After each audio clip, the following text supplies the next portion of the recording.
Paz do Senhor para os irmãos.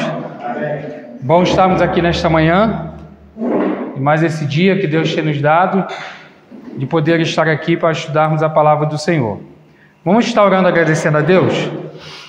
Pai amado, Senhor da glória, Deus fiel, bendito, maravilhoso e poderoso, eu quero, Deus, nesta manhã, Pai, estar agradecendo ao Senhor por esta oportunidade maravilhosa que o Senhor tem nos dado, que o Senhor nos concede de poder estar aqui mais uma vez nesse dia, para sermos gratos ao Senhor por este dia que o Senhor tem nos dado, Deus. Obrigado ao Senhor, porque esse é o dia que o Senhor nos concede, por isso nós estamos alegres, felizes, agradecendo ao Senhor por esta oportunidade maravilhosa concedida pelo Senhor. Obrigado, Deus, pela nossa vida, pelo Teu povo, pela Tua igreja aqui nesse lugar. Pai, sustenta-nos de pé, traz-nos, Senhor, diante de Ti, da Tua presença, diante do Senhor.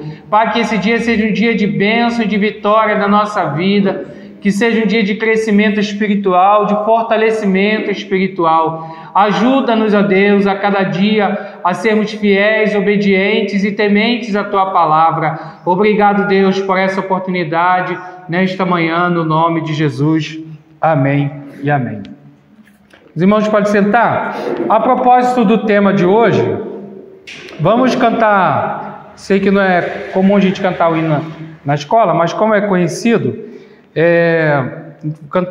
não cantar todas as estrofes, não, cantar uma estrofe, coro ou duas estrofes, porque o tema de hoje é Jesus Cristo e este crucificado, a mensagem do apóstolo. Então o hino 291 cai bem para a gente cantar ele aqui nesse momento, né? Antes vamos cantar essa estrofe e um coro.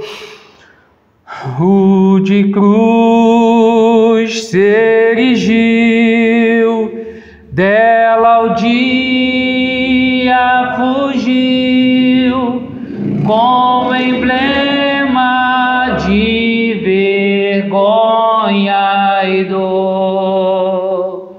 Mas contemplo esta cruz, porque nela Jesus deu a vida por mim, pecador. Sim, eu amo a mensagem da cruz, até morrer eu a vou proclamar. Levarei eu também minha cruz, até por uma coroa trocar. Amém? Glória a Deus. Esse é o tema da nossa aula de hoje. Jesus Cristo e este crucificado, a mensagem do apóstolo. 1 Coríntios, no primeiro capítulo, 1 Coríntios, no capítulo 1, versículo 23, diz assim a palavra do Senhor. Versículo 22. Porque os judeus pedem sinal e os gregos buscam sabedoria, mas nós pregamos a Cristo crucificado. Este é escândalo para os judeus e loucura para os gregos. É interessante nós já começarmos aqui a nossa aula fazendo uma recapitulação do contexto do início da igreja primitiva, do início da igreja, né? O que acontece? Em qual contexto a igreja ela se iniciou? A igreja iniciou num contexto de uma grande influência da filosofia grega, né? Onde ali os atenienses, os gregos no sentido completo, geral, gostavam de escutar as filosofias dos gregos, se reunir no Areópago e ali discutirem assuntos da filosofia. E é isso que atraía eles. E além do mais, essa questão da cultura grega, ela se espalhou por todo o Império, tanto grego quanto posteriormente o Império Romano. E isso era algo muito forte, muito influente no mundo de então. E é interessante que o cristianismo, ele se insere no mundo, ele aparece, ele surge exatamente dentro desse contexto, nesse tempo. A Bíblia chama de plenitude do tempo. O tempo exato em que Jesus veio ao mundo para morrer pela nossa vida, pela nossa salvação. E é interessante que dentro do contexto, assim a gente entende que os judeus, eles sempre esperaram um Salvador, um Redentor, alguém que seria o Salvador do povo judeu. Claro que assim, dentro de uma perspectiva muito restrita, eles tinham aquela ideia do judaísmo, de que o Salvador viria para eles. E assim, e dentro de um contexto político. Por quê? Porque vira e mexe num tempo e outro, os judeus eles eram dominados por algum povo. Tanto é que todos os impérios que dominaram o mundo, dominaram também, né? Jerusalém, Israel, um povo pequeno, sem expressão militar, né? Então, assim, foram dominados por todos os dominadores. E é interessante que eles sempre prezaram, sempre esperaram alguém que viesse ser o redentor deles, do povo de Israel, para que nunca mais eles pudessem ser, ou para que nunca mais eles fossem dominados por povo nenhum. Então, os judeus, eles tinham essa visão, eles tinham essa ideia de que um dia ia surgir um Salvador, mas é alguém politicamente, alguém militarmente preparado, que chegasse com uma espada, montado num cavalo, bem preparado para poder, principalmente aqui no início, aqui no primeiro século, chegasse alguém e tirasse esse domínio romano deles.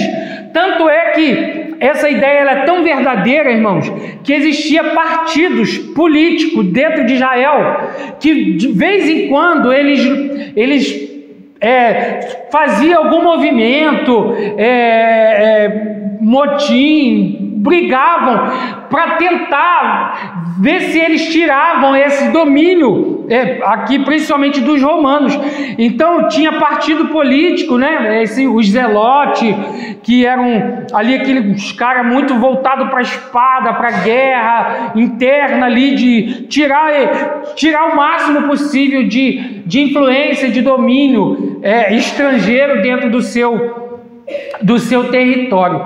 Então esse é um aspecto muito importante para a gente analisar o surgimento de Jesus dentro de uma visão política, em que os judeus eles esperavam através de sinais, eles tinham essa perspectiva de que o Salvador viria, mas seria uma manifestação para eles, uma manifestação visível, notória, que todos eles iam reconhecer o Salvador do seu povo. Vou voltar a dizer, o Salvador de Israel. Ele não tinha essa ideia do Salvador do mundo, mesmo a própria Bíblia falando sobre isso. Por quê?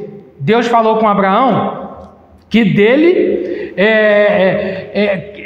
através dele seria bendita todas as famílias da terra. Então só por aí eles poderiam pensar isso. Eles até pensariam, mas dentro da sua visão. Por exemplo, se alguém quiser ser salvo, ele vai, vamos usar a expressão, ele vai se converter ao judaísmo, ele vai passar a vai obedecer às nossas leis, às nossas regras. Então tinha essa ideia. Tanto é que quando Jesus nasceu, não houve nenhuma comoção, nenhuma manifestação externa, política, religiosa. Tanto é que qual foi o horário que Jesus nasceu?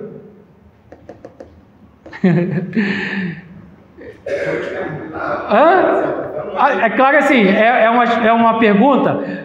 Não é pegadinha não, mas assim, ela é implícita. Eu digo assim, é implícita porque... Eles falam que é meia-noite, é isso? Então, porque é uma pergunta implícita. Mentira, Não, foi exatamente, foi à noite. Eu sempre tive dúvida, porque eles colocam lei, assim, tem coisa que eles colocam por eles mesmos, igual o Ano Novo. Ninguém sabe o direito das coisas deles. Aham. Dia de Natal. Então, são tudo. Isso, foi até bom. Tudo vai entrar dentro desse contexto, né? Porque quando Jesus nasce, a Bíblia diz que tinham pastores no campo cuidando das ovelhas. E a Bíblia diz assim, ó, naquela noite, naquela mesma comarca, havia pastores cuidando das ovelhas no campo. Então você já vai saber o que foi? Não, que foi à noite, né? À noite tinha pastores no campo cuidando das ovelhas. Então, à noite, os pastores estavam... Assim, o problema é quando a gente vai botar um horário, né? Não foi meia-noite, né? Naquela mesma noite, tinha pastores cuidando da ovelha no campo. Outra coisa... Jesus nasceu no Natal? No Natal foi, né? Natal é nascimento. Jesus nasceu em dezembro?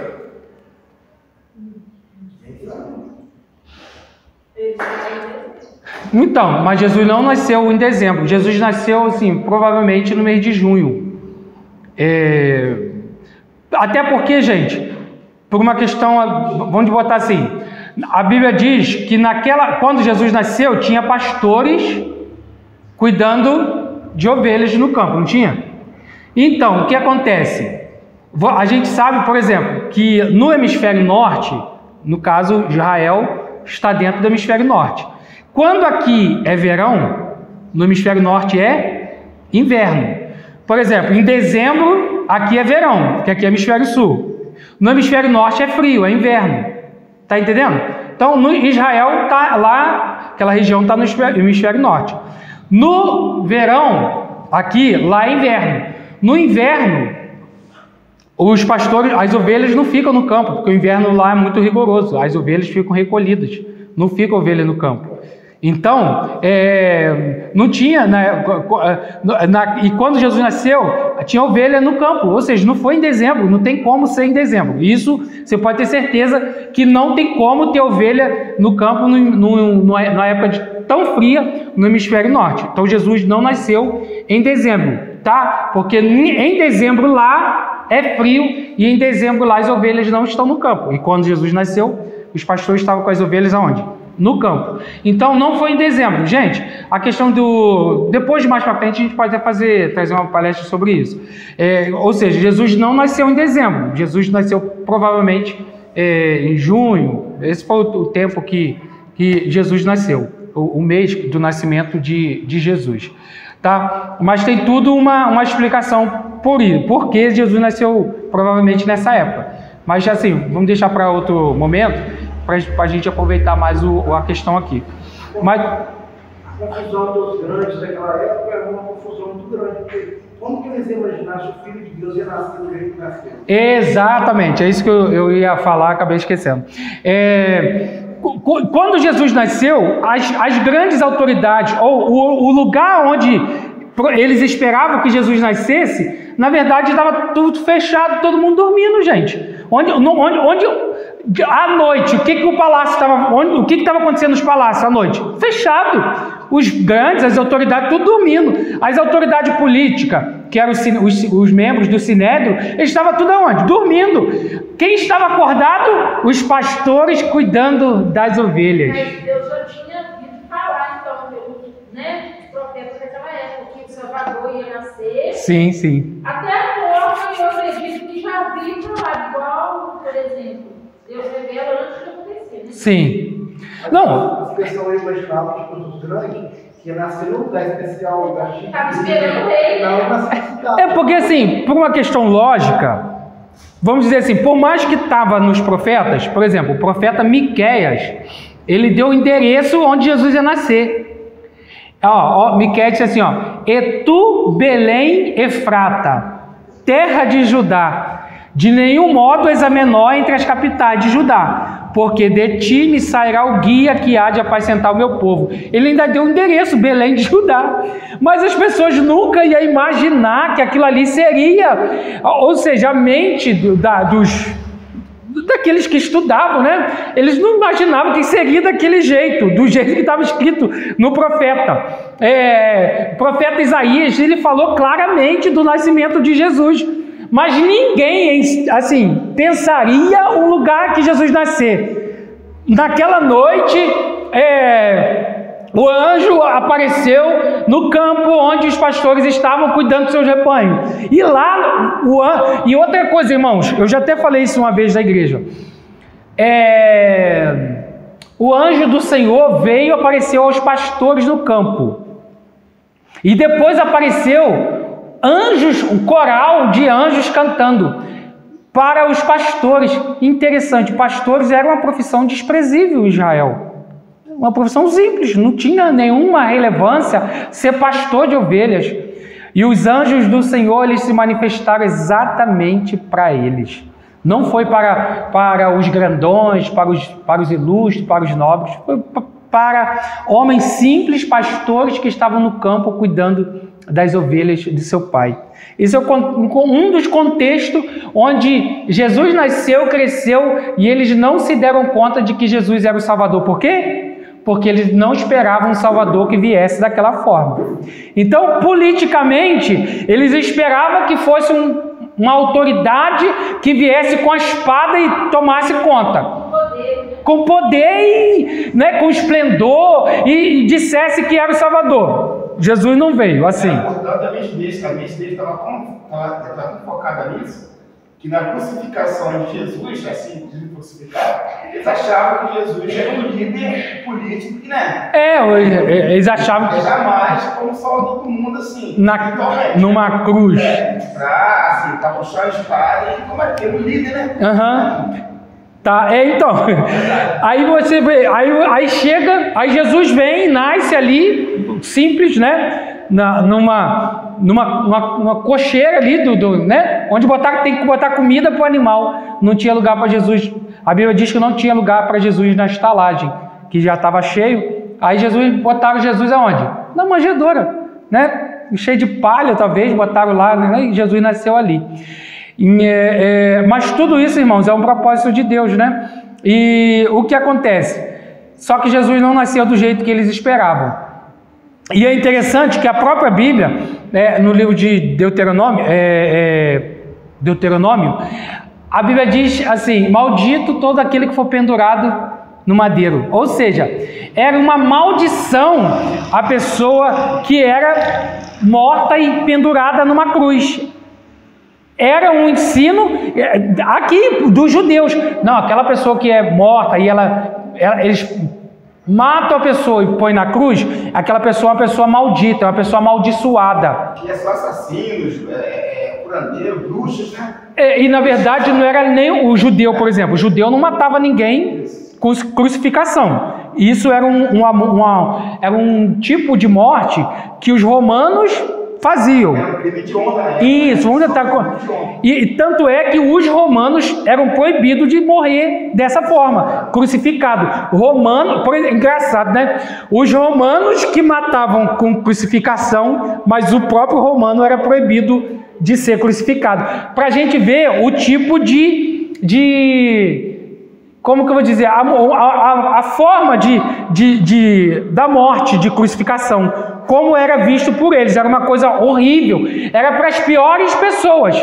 Então a própria lei de Israel dizia: maldito aquele que for pendurado numa cruz.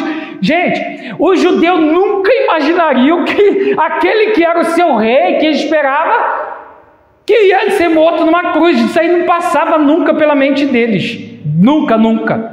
E de ninguém, pela visão, assim, claro que a morte de cruz ela já tinha sido praticada pelos assírios, né?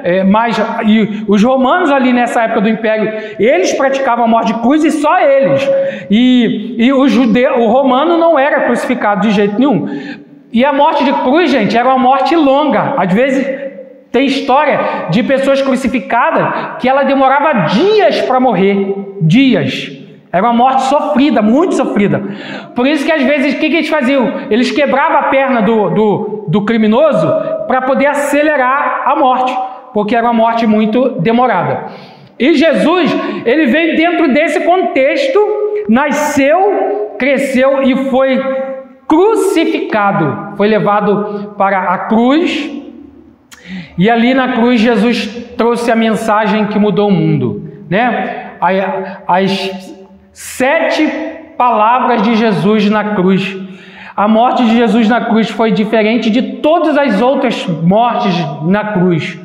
E a mensagem, gente, que é o tema de hoje, a mensagem é Jesus Cristo e este crucificado, a mensagem do apóstolo Paulo. Aí a gente entra no texto que eu li. Os judeus pedem sinal e os gregos buscam sabedoria, mas nós pregamos a Cristo crucificado, este que é escândalo para os judeus e loucura para os gregos.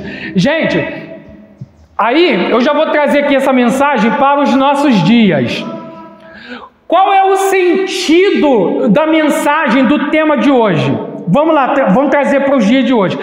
E é interessante porque muitas das vezes a gente estuda uma coisa, às vezes você estuda uma coisa e você liga a televisão, tem um pastor falando aquilo que você leu, sem você ter ouvido ninguém, né? E é interessante que eu, lendo essa lição, o comentarista aqui, ele traz um assunto que eu tenho falado aqui na igreja. Eu falei, meu Deus, como é que pode? Mas assim, eu não tinha lido primeiro o comentário dele, para depois eu falar aqui. Eu falo sempre aqui, e eu fui ler a lição que eu leio uma por semana, eu não vou lendo tudo de uma vez. E quando eu fui ler aqui, eu achei que, eu falei, meu Deus, parece que o comentarista estava lá na igreja.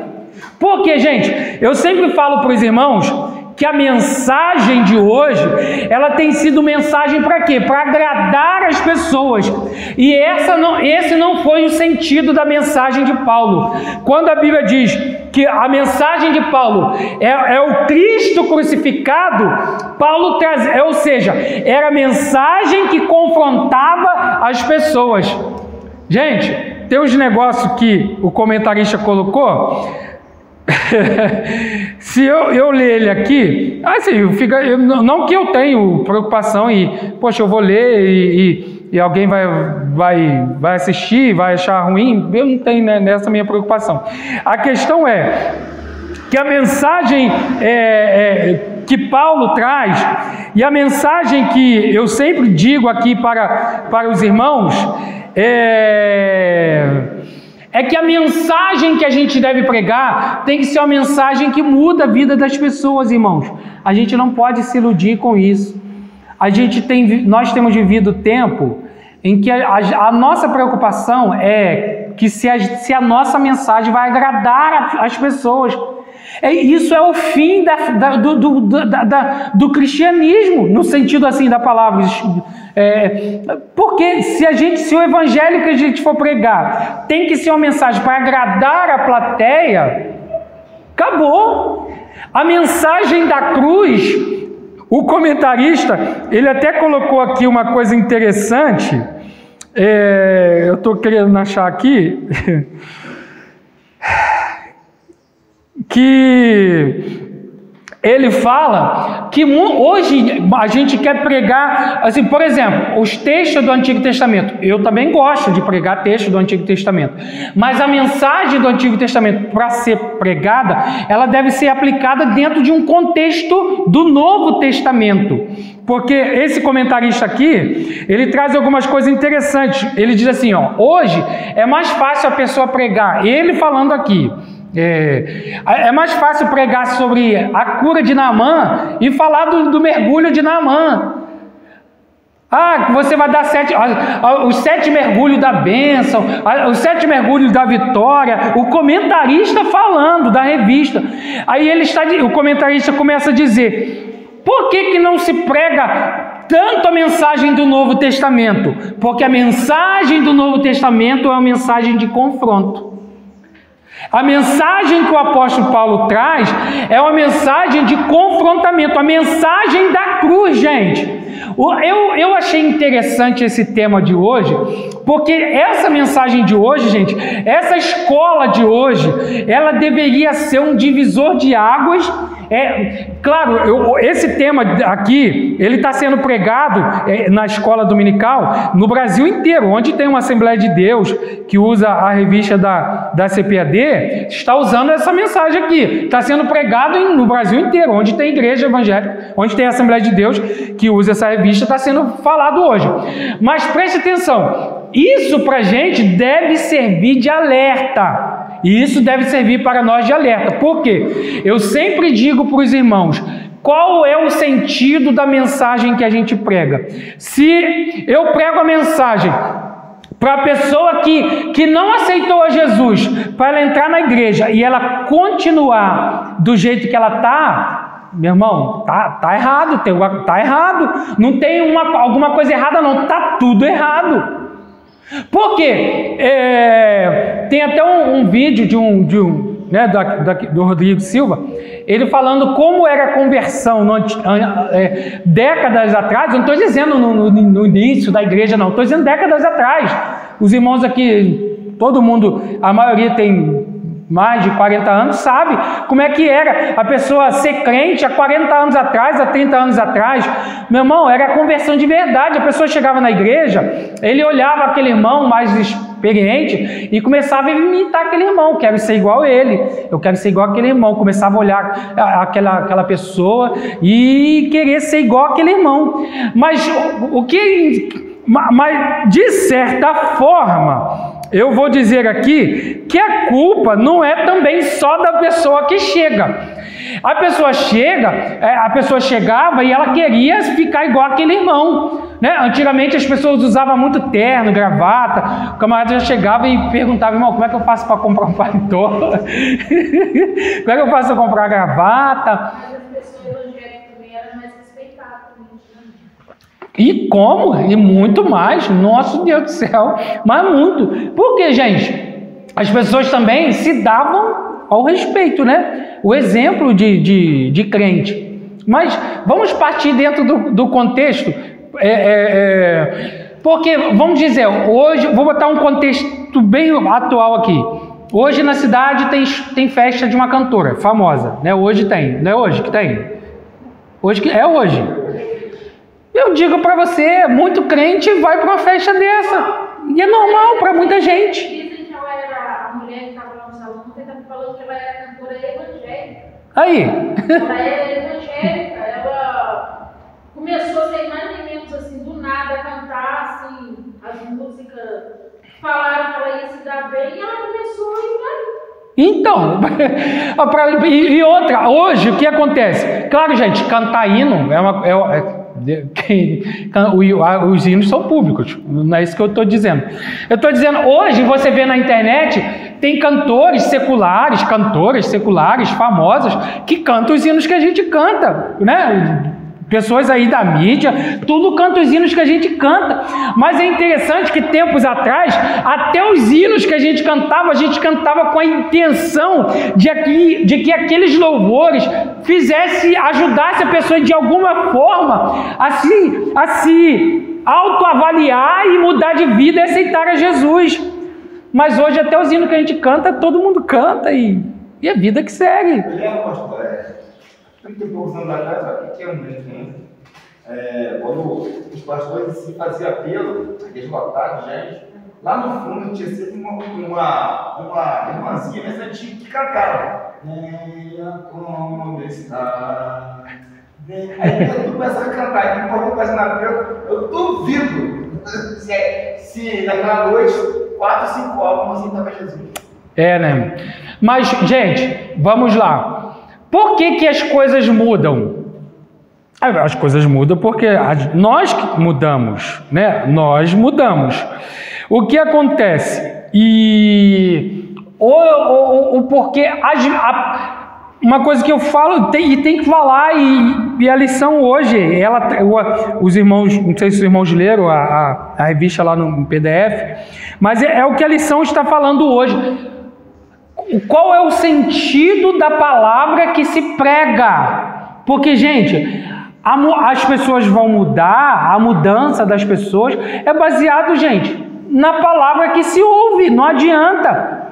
A mudança que é provocada na vida das pessoas, a essência é a palavra de Deus, não adianta. Se o nosso sentido de hoje for pregar a palavra para as pessoas, massagear o ego das pessoas, porque tudo isso dá para pregar na Bíblia. Se quiser, a pessoa prega e usa a palavra para isso. Mas o que acontece? Nunca foi intenção do Evangelho de Cristo trazer uma palavra para agradar a multidão. A palavra de Cristo foi sempre... Olha, para você ter uma ideia, que a gente tenha uma ideia, Pedro, quando pregou em Atos, gente, a Bíblia diz que muitas pessoas aceitou a Cristo, mas por quê? A Bíblia diz que aquelas pessoas, elas sentiram no seu coração a necessidade do arrependimento. E você está entendendo? A pessoa ouve a palavra de Deus, aquela palavra deve fazer a pessoa sentir a necessidade de mudança de vida, daquilo ali provocar na vida da pessoa uma mudança de atitude, de mente, como diz a palavra de Deus, fazer a pessoa mudar o seu pensamento. Porque o que acontece? Tem gente que aceita Cristo, no sentido que a gente fala, né, de aceitar Jesus, mas as pessoas vêm com a sua mente cheia de maldade, de malícia, e a pessoa chega e continua do mesmo jeito, não tem mudança de nada. Que mensagem é essa que a gente prega, que não provoca na pessoa nenhuma reflexão sobre a sua vida? A gente vive tempo que as pessoas vêm para a igreja com vício e a pessoa continua com o vício que tem do mesmo jeito. E coisas das mais absurdas que você pode pensar. A pessoa aceita Jesus, primeira coisa que vem à mente, não, é mudança de vida, meu irmão, mudança de vida. Mas quando você fala em mudança de vida, as pessoas, vou mudar de vida. Mas como que vai mudar de vida? O negócio agora vai melhorar para o meu lado. É mudança de vida, mas as pessoas, eu acho que elas pensam que vai mudar de vida, que elas vão comprar, vai vender, vai comprar. Só pode ser isso. Não, mudança de vida que eu estou falando não é isso não. Eu estou falando mudança de vida, porque hoje a gente faz muito acordo, Claro que a pessoa aceitou a Jesus, a gente deve trabalhar aquilo ali, trabalhar a pessoa, para que a pessoa entenda a necessidade do arrependimento. Mas o que acontece? Hoje em dia existe muita a ideia de se trabalhar com quantidade, porque a gente acha que a igreja ela só está dando certo se ela tiver quantidade. Então a gente pega o maior número de pessoas possíveis, aí leva a pessoa lá para a igreja, batiza, a pessoa não sabe nem por que está batizando, e existe tantas coisas que aí se a pessoa não firmou, aí tem o tal do rebatismo. É tanta coisa que as pessoas inventam, que na verdade, gente, tudo isso é uma tentativa de resolver um problema que é causado pela falta da mudança verdadeira provocada pela palavra de Deus. Gente, tanto tipo de coisas que a gente faz, ou que a gente deveria, ou não deveria fazer, ou faz, não sei. Tudo isso, gente, é uma tentativa de resolver um problema que ele é resolvido pela palavra de Deus. Você vê vários, mas na Bíblia tem vários. Vou dar um. João capítulo 4, a mulher samaritana, né? Ela é conhecida como mulher samaritana. Ela tem um encontro com Jesus, a vida daquela mulher mudou ali. Não tem esse negócio, a vida daquela mulher mudou e depois ela vai dar o testemunho da vida dela. Então o que acontece? Jesus confronta. O que Jesus fez? Jesus confrontou. Mas tem muita gente que não sabe o que é o inferno, ou que nunca leu o Apocalipse. Sabe por quê? Porque eu acho que prega muita bênção, mas não prega o inferno. Pois é, não prega o inferno. O que acontece? Porque essa pessoa não anda conforme Jesus disse que ia preparar a morada para nós e para esperar um momento, né? Ele vai esperar lá. Sim. Mas se seguir as instruções que ele deixou aí. Sim, sim. Né? Aham. Resultado. As instruções, às vezes, tem muita gente que não quer seguir as instruções, mas só que também não sabe o que vai acontecer se não for para ficar junto com Jesus. Aham. E o inferno? Tem gente que não sabe o que é o inferno.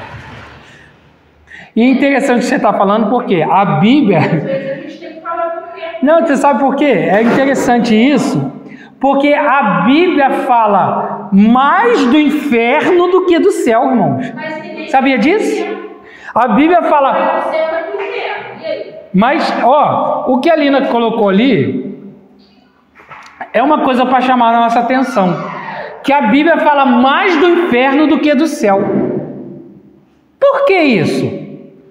Porque a necessidade e o perigo da pessoa se perder é real e verdadeiro. Agora, ó, tem até um livro dele, Jonathan Edwards, Mateus que sabe. Mas é um pregador que foi um dos grandes heróis da fé. A mensagem dele era pecadores nas mãos de um Deus irado. A história diz que enquanto ele pregava, as pessoas agarravam na parede da igreja, se agarravam nas colunas, achando que elas estavam indo para o inferno, pela firmeza da palavra desse cara. Meu irmão, a mensagem dele foi tão forte que as pessoas começavam a gritar com medo de cair no inferno e agarrando nas paredes onde elas conseguissem se segurar, achando que elas estavam indo para o inferno pela palavra desse cara. Por quê? A mensagem deles era muito verdadeira, mas muito verdadeira. Eu digo para você, se você quiser, claro, existe maneira da igreja encher de uma maneira sincera, claro que tem. Mas, por exemplo, se você quiser encher uma igreja da noite para o dia, também consegue, meu irmão. Hoje em dia é a coisa mais fácil que tem. Se quiser encher uma igreja da noite para o dia, pode alugar até um galpão maior que tem como. É só você não pregar a mensagem verdadeira do Evangelho. É só tu partir para o oba-oba, começar a fazer um monte de bobeira, de palhaçada, desculpa a expressão, que tem muita gente que quer isso.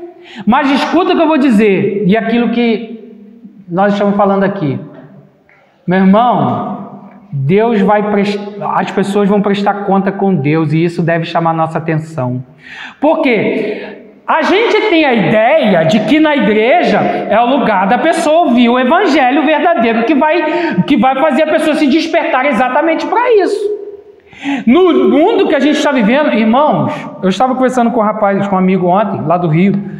Eu estava falando para ele, você já notou quantas pessoas novas que estão morrendo? Porque, meu irmão, a gente tem que tirar nossa visão só do mundo que a gente vive. Às vezes, coisa que a gente vê na internet. Meu irmão, eu nunca vi tantas pessoas jovens morrendo. A quantidade de pessoas que estão infartando, jovem, gente nova, é muito grande. As pessoas estão se perdendo nas drogas, na prostituição, na bebida, na mentira, no mundo. E a igreja está se perdendo na ilusão de pregar mentira. Mas hoje tem pessoas que estão pregando que beber não tem problema, você não pode beber, dá. Aí, não pode pegar um vício, não? Gente, então, preste atenção. Uma vez, um rapaz estava conversando comigo, ele queria que eu falasse para ele que pode beber. Não, pode beber vinho, só não pode embriagar. eu falei para ele, rapaz, você faz o seguinte, você quer beber, bebe, só não tenta, vai beber, você pode beber, a vida é sua. Agora você não pode querer ficar na igreja e para se justificar. Você não quer beber? Pelo que você está falando, irmãos, quando alguém chega, algum crente que diz assim, que pode beber, que não pode embriagar, eu falei, meu irmão, na Bíblia também não fala de cocaína, de maconha, não. Está escrito isso na Bíblia? Está escrito isso na Bíblia? Não está escrito, então, e o que você faz? Você usa cocaína também, não usa? Usa maconha, porque está escrito na Bíblia, não usarás cocaína, não fumarás maconha, está escrito isso na Bíblia? Fala assim, não está escrito. E aí? O que você faz então? Então vamos colocar tudo no mesmo nível. Cachaça, está escrito na Bíblia? Não tomarás cachaça? Isso aí é a armadilha do diabo. Exatamente. E vergonhar a pessoa. Porque isso aí, ó, lá perto de casa, uma pessoa que uns dias atrás ele disse que estava na mesa da igreja. Foi buscar lá perto de casa, não falou em nome de ninguém. Sim. Entendeu? As polícias pegou, até a dona Penha, um monte de gente olhando e falou, que vergonha. A pessoa foi revistada de cima e baixo, faltava um pouco, tirava o pão, pegava o vergonhando a pessoa. E se a pessoa for crente? Fala assim, se usar pouco não vai fazer diferença, vai fazer diferença. Mas como vai? Não vai. Eu quero perguntar um negócio para o senhor sobre a tatuagem. Não sei se cabe ao assunto. A tatuagem. Tem um menino que falou comigo, assim, rapaz de 20 anos na época, que ele sentiu vontade de fazer uma tatuagem. Ele se incomodou e foi o pastor da igreja dele. O pastor falou, não tem nada a ver não, isso aí não te prejudica nada da vida não. Irmãos. Sobre a tatuagem, o pastor deveria falar assim comigo? Claro que não, pelo amor de Deus. Todo mundo é livre, eu para fazer o que quer. Agora pai e mãe, é diferente. Você pode beber, você pode se prostituir, pode se drogar, mas essa palavra tem que ser clara e pregada com ele assim, não fraqueza. Só que se é uma coisa que não vai. Mas a questão é a seguinte, igual aqui, o que colocou aqui. Mas aí é uma vez. Se a pessoa morre sem Deus, será que ela sabe para onde ela vai? Então, a questão é a seguinte, vamos botar aqui num pacote. Aí o que foi colocado aqui também, por exemplo, tatuagem. As pessoas depois vão assistir. Claro que não está escrito na Bíblia, que não pode fazer tatuagem. Como eu estou dizendo aqui também, não está escrito na Bíblia que não pode usar maconha, cocaína, cachaça, nada disso está escrito na Bíblia. Aí como é que você faz? Não, irmão, se você quiser dar um trago, se quiser usar droga, pode usar, está escrito na Bíblia. E aí, meu irmão, a mesma Bíblia também diz, tudo é lícito. É lícito porque você é um indivíduo, você é uma pessoa. Mas não convém, mas nem tudo convém. Se a gente não fizer uma restrição, meu irmão, é lícito, pode ser lícito, no sentido da pessoa ser livre, mas não convém para o crente. Mas não permanecer, né? A Bíblia fala, bem como você está, mas a partir do momento que você conheceu Deus, foi batizado, não foi embora. Mas sabe qual é a questão? Hoje a ideia é o seguinte, se a igreja não tiver muita gente, se ela não encher, não é igreja. Então, as pessoas, para ter bastante gente, aquilo que a gente chama de politicamente correto, né? A pessoa não quer desagradar ninguém. Aí o que colocou ali, pode usar tatuagem? Se a pessoa falar comigo, eu falo, meu irmão, você é livre, mas qual o benefício que o reino de Deus vai ganhar com isso? Qual é a vantagem que o reino de Deus vai ganhar? Qual é o benefício? A Bíblia diz, Paulo disse assim, tudo que é verdadeiro, tudo que é honesto, tudo que é justo, tudo que é puro, tudo que é amável, tudo que é de boa fama. Se há alguma virtude ou se há algum louvor, nisto pensai. Meu irmão, vai ter louvor nisso? O que o reino de Deus vai ser louvado com isso? Nada. Então para quê? A questão que eu estou dizendo, Irmãos, escuta o que eu estou te falando. Do jeito que as coisas estão indo, daqui a pouco vai ter... Se já não tem, né? Eu estou falando que eu posso estar atrasado. Daqui a pouco vai ter pastor dizendo, não, irmão, você pode usar a tua droga lá. Se você usar só um pouquinho de pó, não tem problema não. Você não pode usar muito pó. Ah, a maconha, se tu for só dar se for uma ervinha só para você dar uma fumadinha de vez em quando, por que você pode fazer isso com álcool? Por que não pode fazer com... É isso para aí que a gente está indo. É para lá que a gente está indo. A gente vê que lá atrás mesmo, as igrejas tinham um pensamento assim, do pastor, que era ali, o cabeça assim, da igreja ali, né?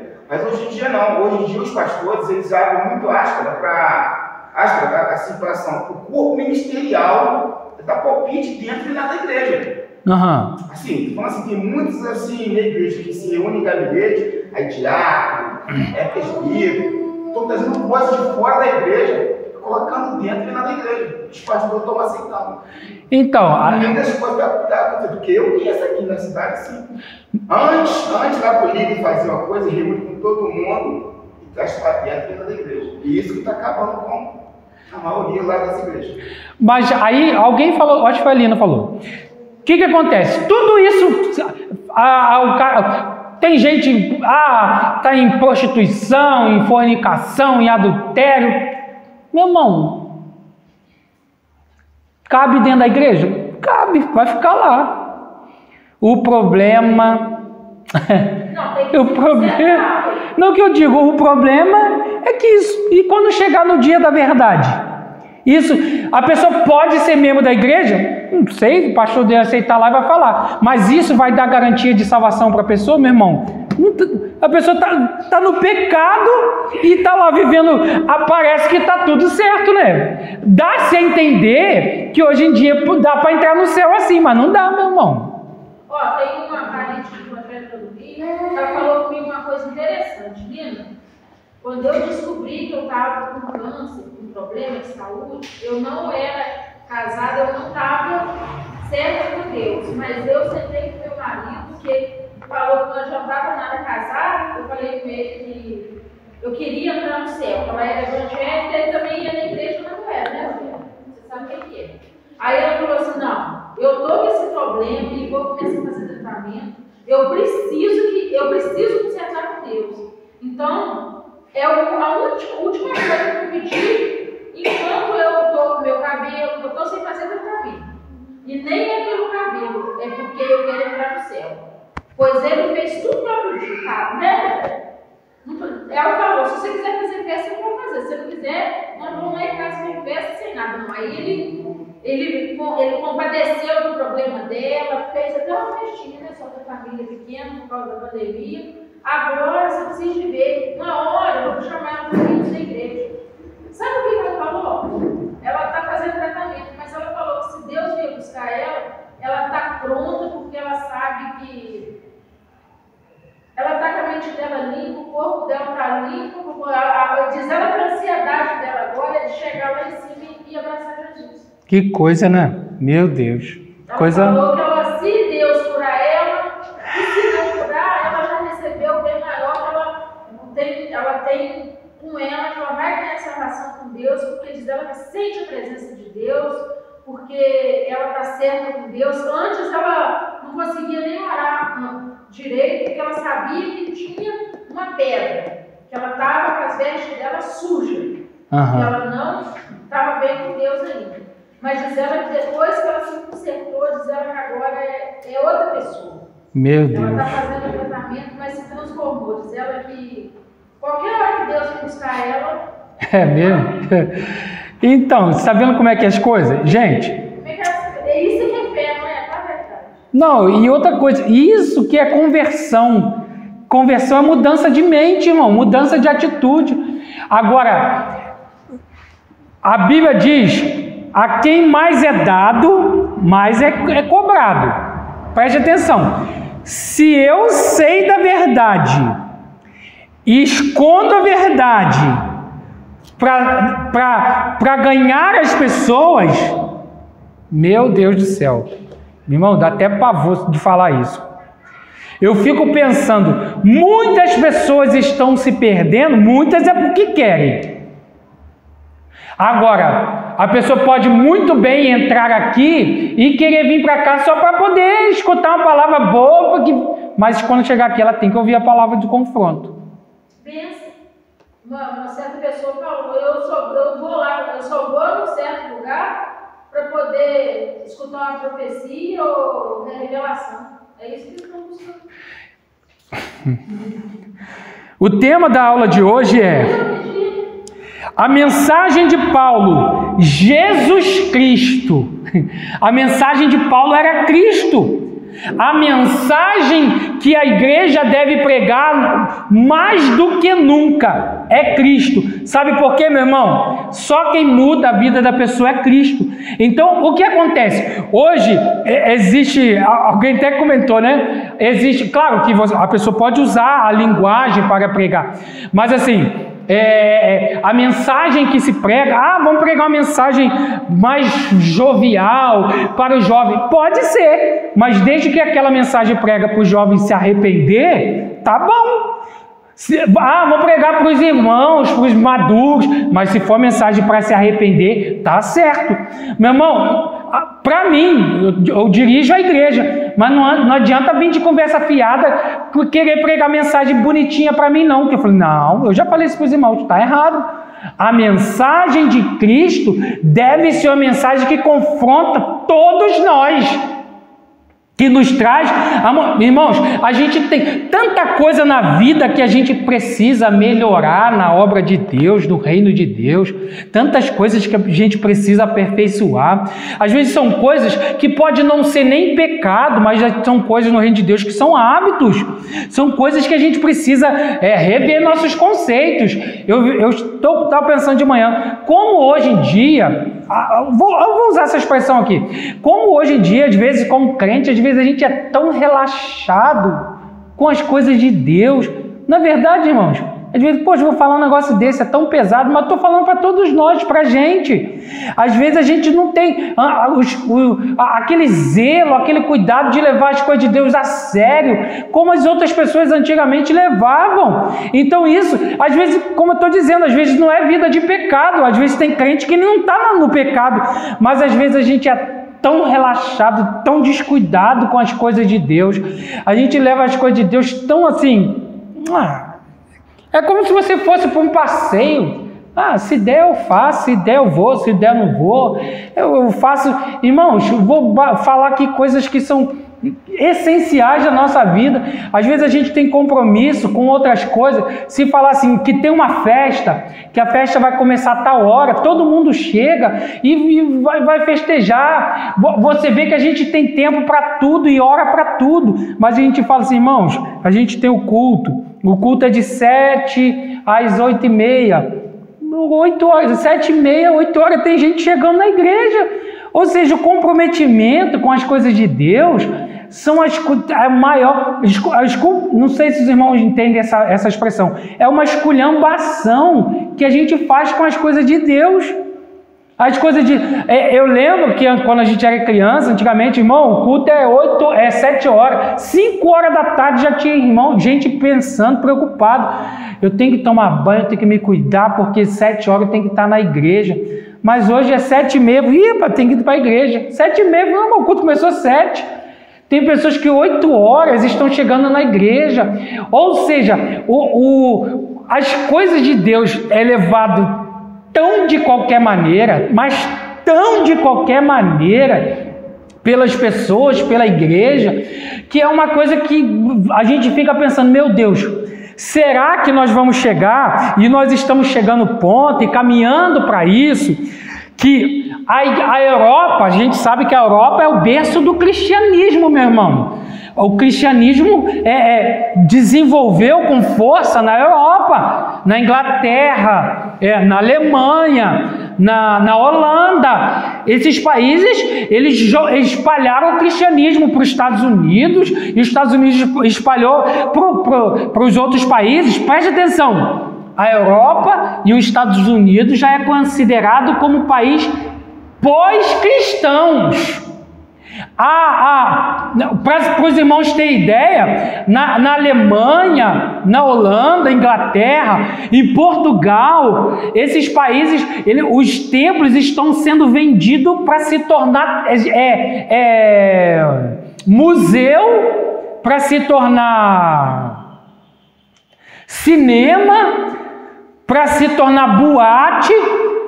Isso aqui não é conversa não, você pode pesquisar na internet, até a revista da escola dominical às vezes traz isso.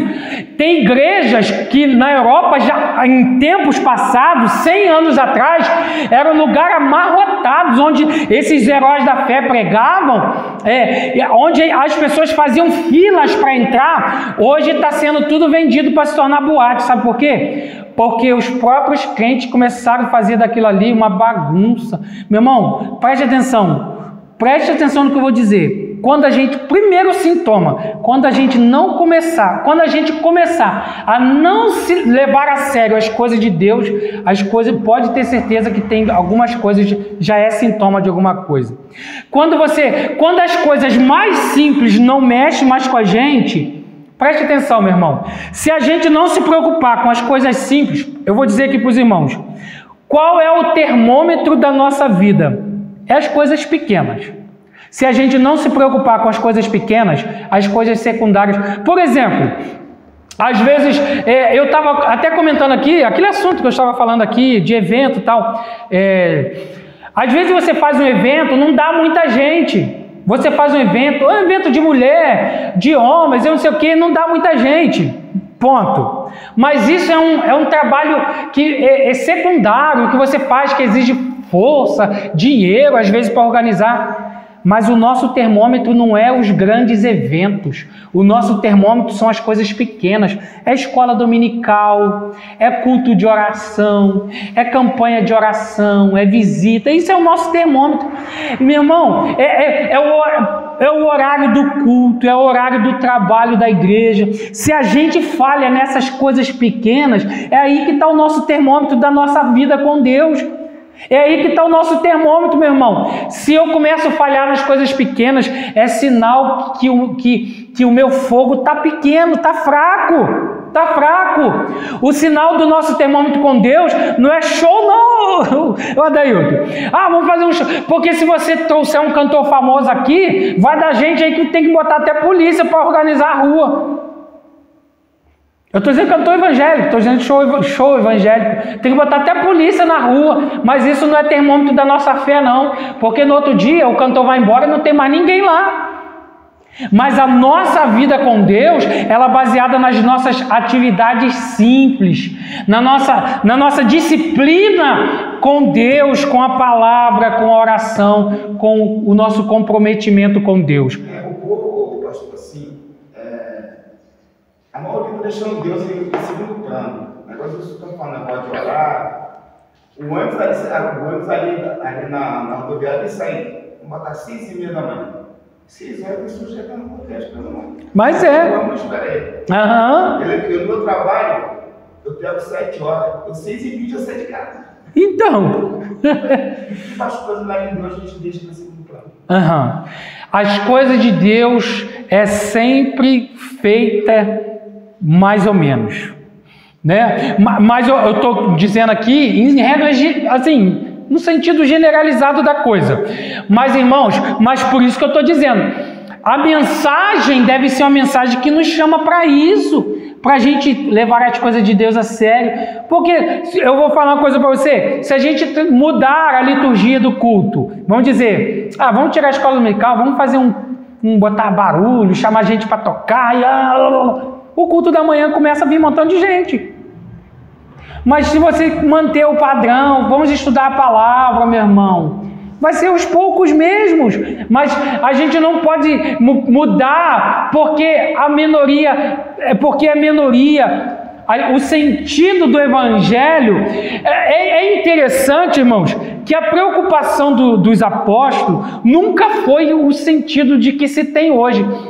Por exemplo, a Bíblia diz que Paulo, ele estava pregando, e a Bíblia diz que Paulo pregava e ia direto, até a questão de horário, Paulo chegou e estava pregando direto. E tinha um jovem que estava, Eutico, estava na janela, ele dormiu. Ele dormiu, caiu da janela. Mas por que ele caiu? É sinal, alguém até diz, segundo os estudiosos, Paulo ele pregava assim muito, ele era muito metódico.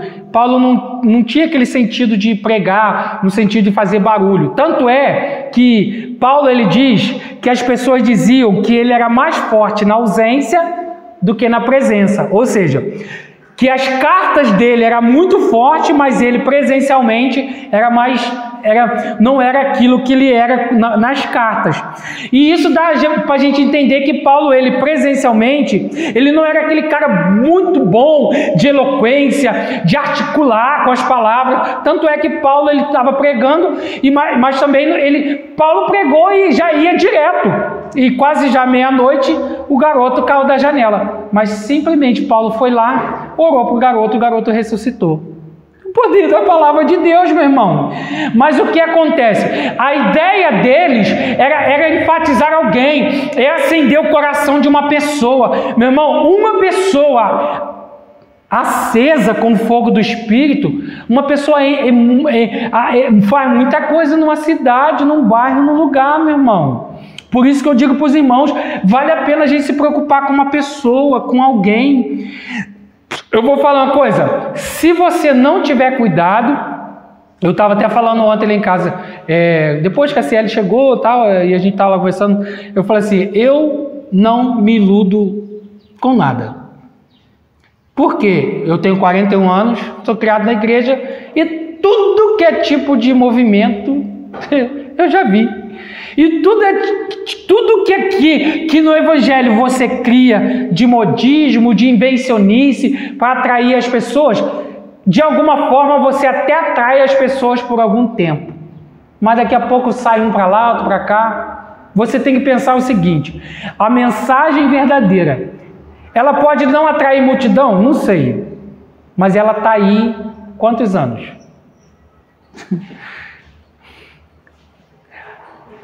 Ela está aí, 2000 anos, está aí. Tem igreja que está aí, tem igreja que faz 100 anos, com muito, com pouco, mas está lá, 100 anos.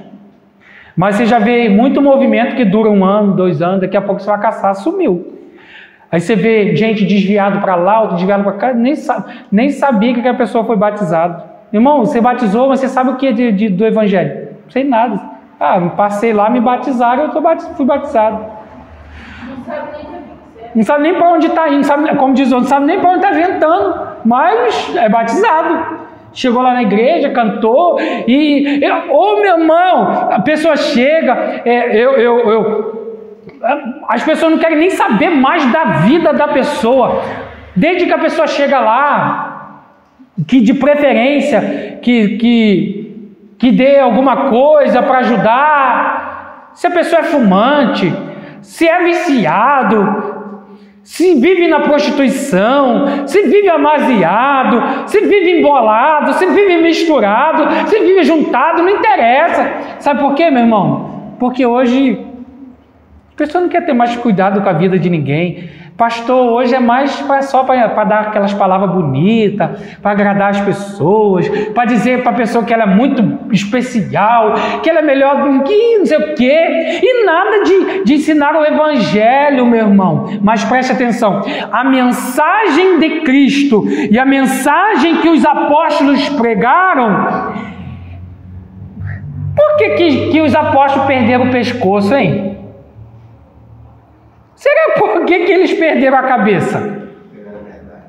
Porque pregaram a verdade, meu irmão. Mas não era palavra boa, não. O Batista pregava e ainda falava. Boa!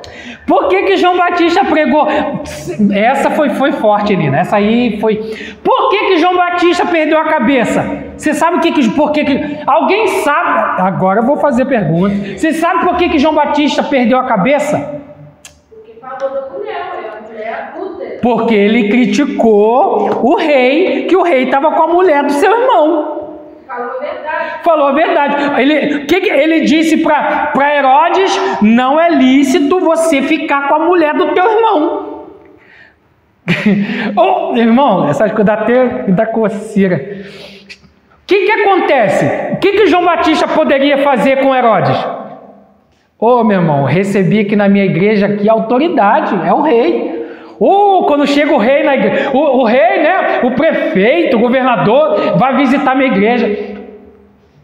Mas foi ela que pediu a cabeça dele.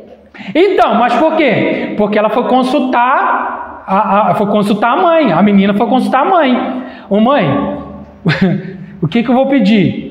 A mãe estava brava porque o profeta confrontou o pecado dela, né? Porque ela que era a mulher que estava envolvida na história. E quando você recebe o Herodes na igreja, rapaz, Herodes está aqui hoje. Será que Herodes vai aceitar Jesus? Será que Herodes vai dar um emprego? Ai, Jesus. Será que Herodes vai arrumar um emprego para minha filha? A filha do pastor, né, vai ficar empregada no governo, porque o prefeito, o governador virou meu amigo, está aqui. Vai... E João Batista, meu irmão, que existe disso, daquela ideia, o cara é autoridade. O que a gente pensa? O cara pode empregar minha família, né, David? Vai empregar minha esposa, vai dar um emprego para minha esposa lá no governo. Então o que você faz? Rapaz, você está no pecado, vigia, cuidado, o máximo, cuidado, hein, não sei o que. João Batista, não é lícito, meu irmão, não é lícito você possuir essa mulher que você está com ela. Essa mulher não é tua. O cara confrontou. E tem outra, sabendo que aquela autoridade, ela detinha, né, o poder de mandar matar. Mas hoje, meu irmão, existe isso no evangelho. Meu irmão, fazer a boa política. O cara veio aqui, vamos tratar ele bem. Sabe que a pessoa está no pecado, sabe que está. Eu não estou dizendo que tem coisas que você não sabe, estou dizendo. Mas o cara sabe que a pessoa está no erro, mas ele pensa no benefício, na vantagem que tem de crente, que tem de igreja, que tem de pastor que apoia político para conseguir vaga para a mulher, para conseguir vaga para o filho, para conseguir benefício. E não está, como diz o outro, não está no gibi. Para depois ligar, fulano, tem como você fazer isso, fazer aquilo. Meu irmão, a igreja não tem nada a ver com isso. O evangelho não fecha com essas coisas não. O evangelho é confronto, e é confronto mesmo. É confronto mesmo. Porque a igreja, ela sempre foi perseguida na história. Porque a igreja sempre foi ela que pregou contra o pecado.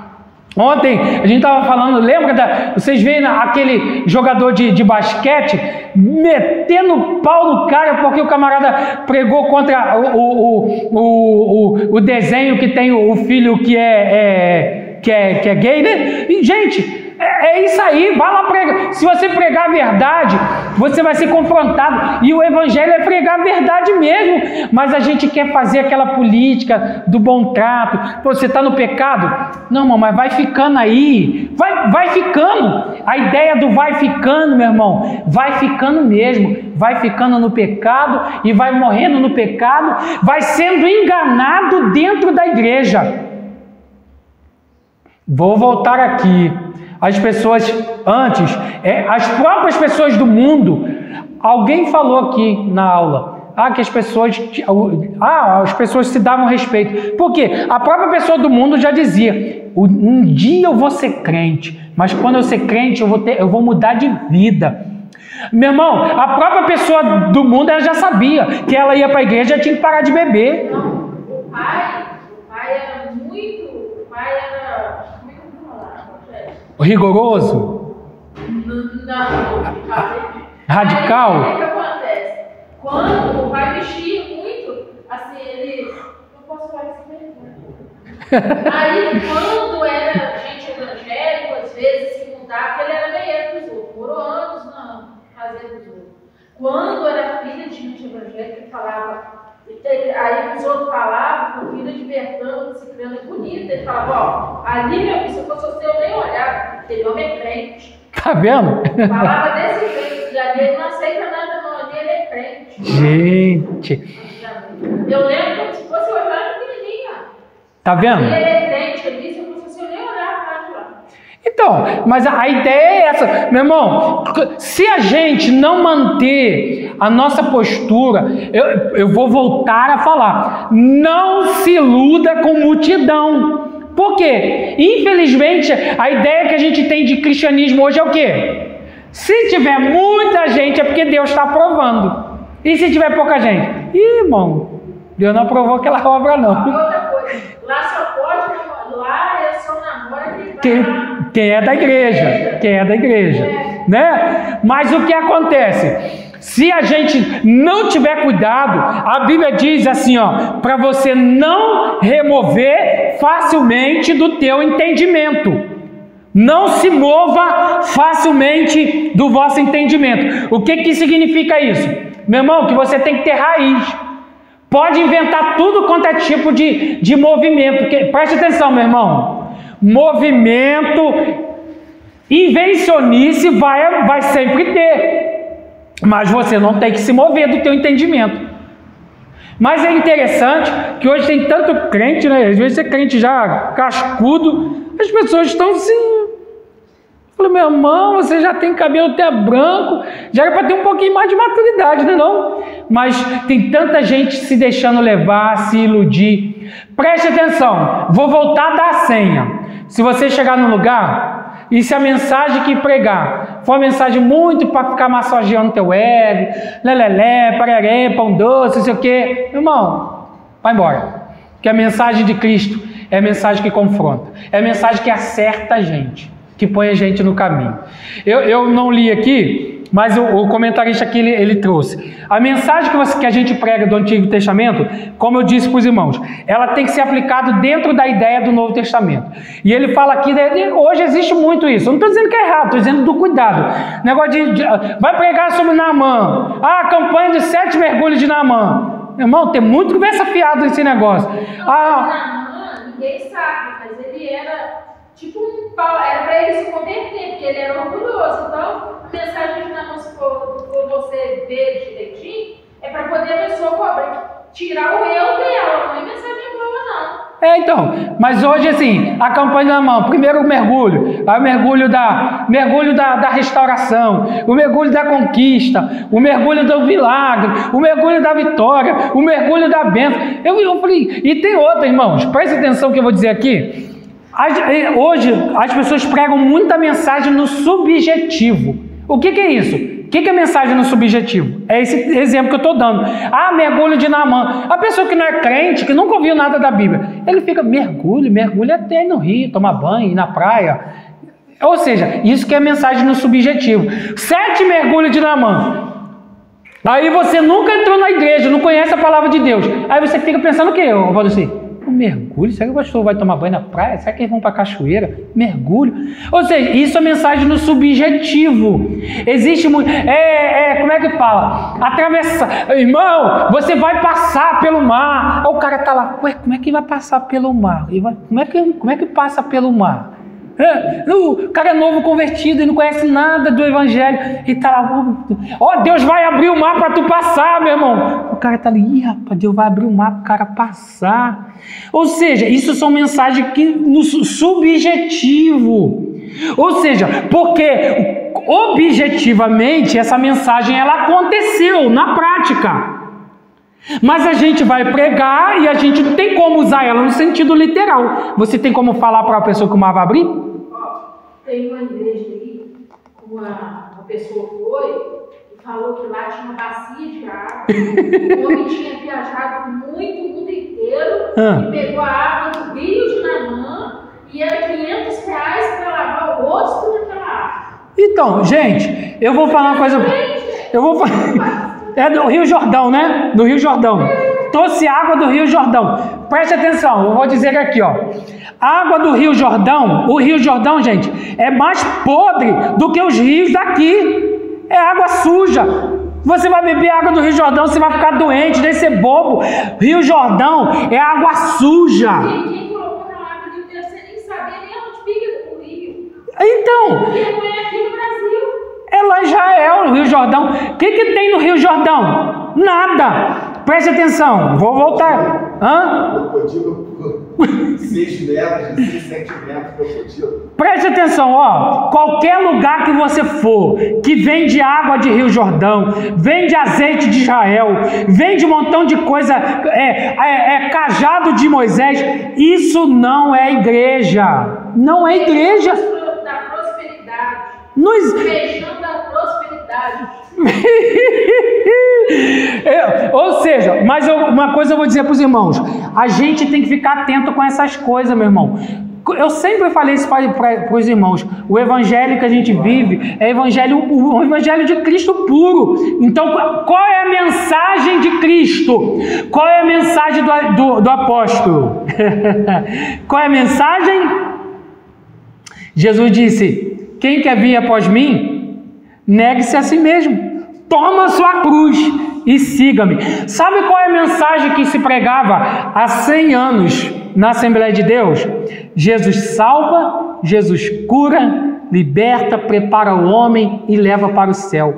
Com essa mensagem, a igreja ganhou milhões, não é milhares não, milhões de pessoas para Cristo. Meu irmão, é ilusão achar que você tem que enfeitar o pavão para ganhar as pessoas. Sabe por quê? O pavão já é enfeitado. Não precisa enfeitar o pavão não, o pavão já é enfeitado, já é bonito já.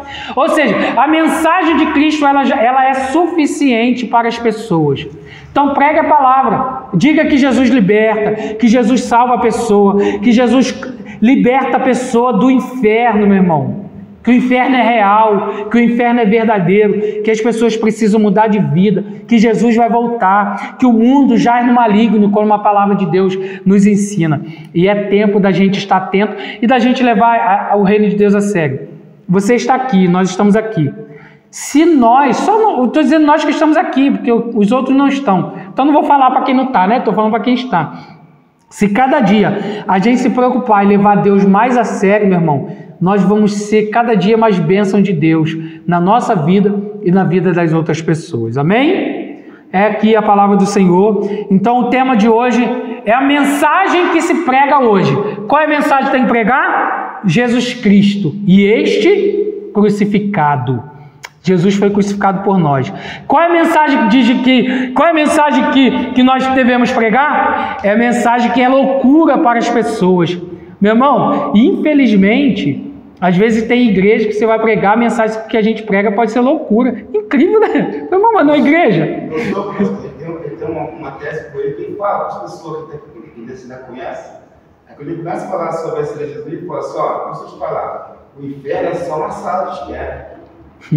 É só as salinhas de espera. E aí quando diz que o inferno você vai ser lançado no lago de fogo. É só a sala de espera. Então, e isso deve ser para a gente um despertamento. Eu sempre digo para os irmãos aqui, o crente ele tem que ser maduro, tem que ter maturidade espiritual.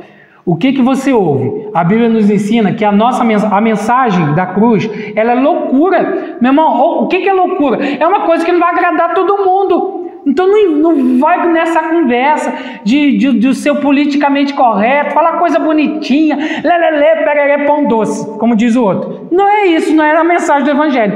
A mensagem da cruz, ela é loucura para os que perecem, mas para nós ela é poder de Deus.